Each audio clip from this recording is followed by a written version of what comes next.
Bonjour,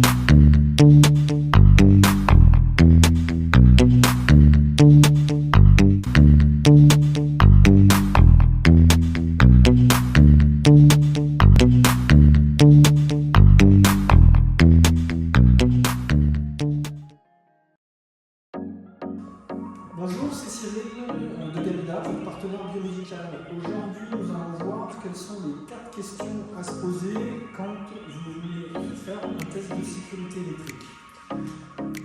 Première question qu'il faut se poser, c'est bien évidemment quelle est la norme que l'on veut suivre. Il y a 2 standards à minima en sécurité électrique. Il y a la norme IEC 60601-1. Ça, c'est une norme de fabrication. C'est un des standards qui s'impose aux fabricants lors de la conception du dispositif médical, au même titre que les radiations. La sécurité électrique fait partie des obligations concernant la conception d'un dispositif médical. Pendant très longtemps, il n'existait que ce standard, donc on a un peu détourné son modèle pour l'utiliser aussi pour la maintenance. Depuis 2008, il existe une autre norme qui est l'IEC 62353. Ça, c'est une norme qui est dédiée à la maintenance pour contrôler les dispositifs médicaux une fois mis en service. Donc, ce standard, il existe depuis 2008 en France. 3 méthodes de mesure existent pour la norme IEC 62353, la méthode de mesure directe, la méthode alternative et la méthode différentielle.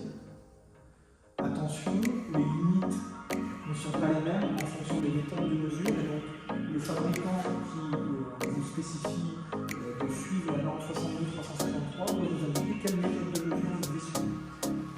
Seconde question à se poser, c'est quelle est la classe électrique de mon dispositif médical. Il existe 3 classes électriques différentes, à ne pas confondre avec les classes de risque.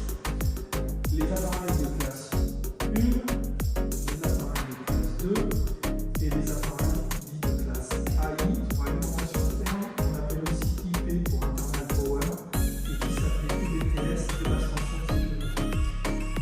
Ça, ce sont tous les dispositifs qui fonctionnent sur batterie, uniquement sur batterie. Les appareils de classe 1 sont des appareils où il y a des parties métalliques accessibles. Ces parties métalliques sont raccordées à la terre et vous avez un cordon d'alimentation avec 3 brins de face terre, de telle sorte que si jamais il y a un défaut qui peut entraîner un courant de fuite, c'est qu'une fuite soit transportée jusqu'à la terre du réseau via le brin de terre du cordon d'alimentation. Il y a un symbole qui permet de les reconnaître, c'est une terre dans un cercle. Les appareils de classe 2 sont des dispositifs médicaux où vous avez plus rien de métallique accessible, tout est en plastique. Vous avez une double isolation de l'alimentation à l'intérieur du dispositif médical et vous avez généralement une alimentation avec plus de brins d'eau. Le symbole pour les reconnaître, c'est le double carré. Un appareil qui fonctionne sur batterie et sur secteur, on va le considérer et le contrôler sur le secteur. Ce sera donc la simple classe 2. On va contrôler en classe A, B uniquement les dispositifs médicaux qui ne fonctionnent que sur batterie. Donc, première question, la norme. Deuxième question, la classe électrique. Troisième question qu'il faut se poser, c'est le nombre et le type de parties appliquées. Qu'est-ce que c'est une partie appliquée? C'est tout ce qui va faire l'interface entre le dispositif médical et le patient, tout ce qui vient au contact physique du patient.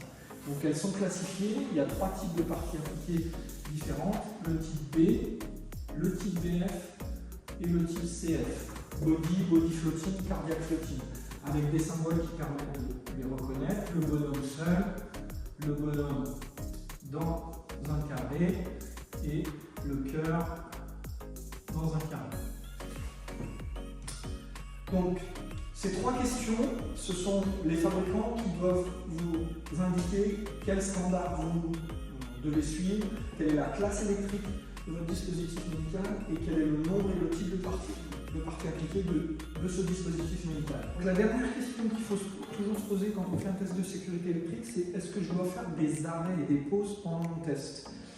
Pourquoi? Parce que quand on lance son contrôle de sécurité électrique, on va changer les régimes d'alimentation et faire des mesures dans différents régimes d'alimentation.